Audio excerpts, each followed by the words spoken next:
After I did album rankings for Anvil and Annihilator already, let's complete the Canadian metal trinity today with Exciter. Special guest today for some album cover presentation is the gorgeous Emmi.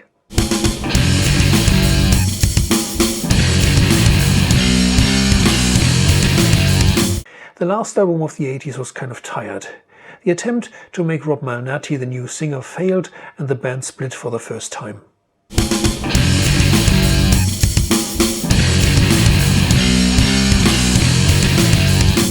The second album with Kenny Winter on vocals somehow never clicked with me. It tries to be as fast and aggressive as the Dark Command album, but it's more monotonous. Fun fact is that nobody who played on this album had played on the Exciter album too. All band members had been exchanged over the years.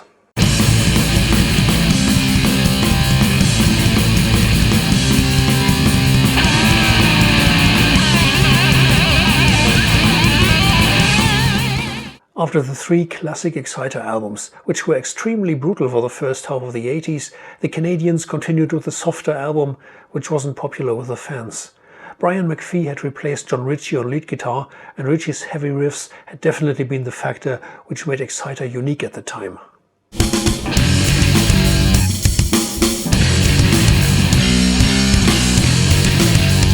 After two disappointing albums and a couple of years break, John Ritchie returned to the band, and Kill After Kill became a comeback attempt, which wasn't entirely successful, but with songs like Cold Blooded Murder and Shadow of the Cross, a step in the right direction.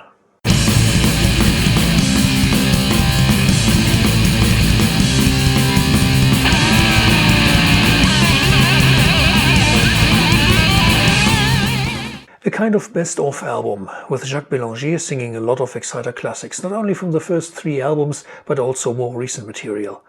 With a better, more powerful production, great fun to listen to. Still, being a compilation, it's not an essential buy.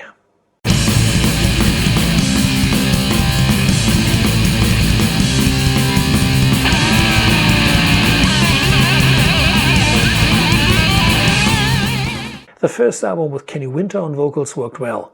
My favorite songs are Immortal Fear and Evil Omen.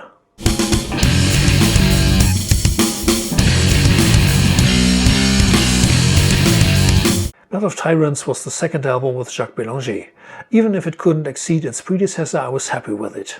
Rule with an Iron Fist, or Brutal Warning, or Killer Tracks.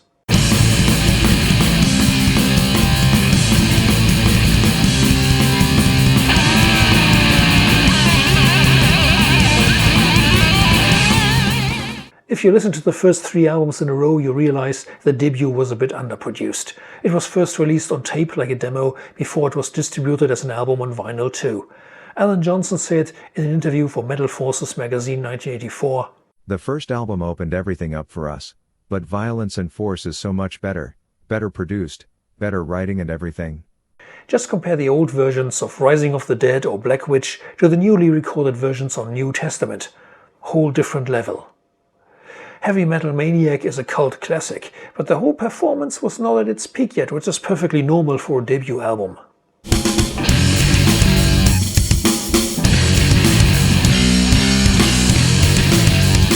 I had low expectations when this album was announced. 5 years had passed since Kill After Kill. Dan Bieler had left.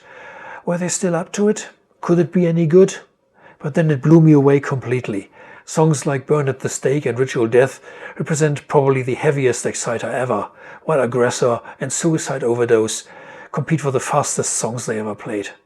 I was lucky to see Exciter on the following tour with new singer Jacques Bélanger and arranged an interview with the band, which you can see on my channel.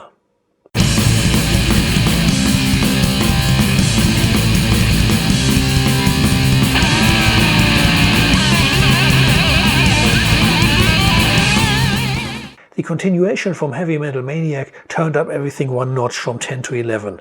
Pounding metal sounds like a definition of what metal is all about. Great stuff.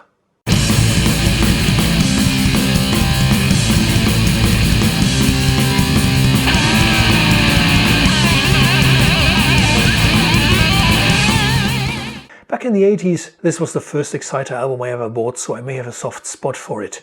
For the first time, Exciter recorded an album in the old world, namely London, and songs like the title track or I Am the Beast remained live favorites for many years.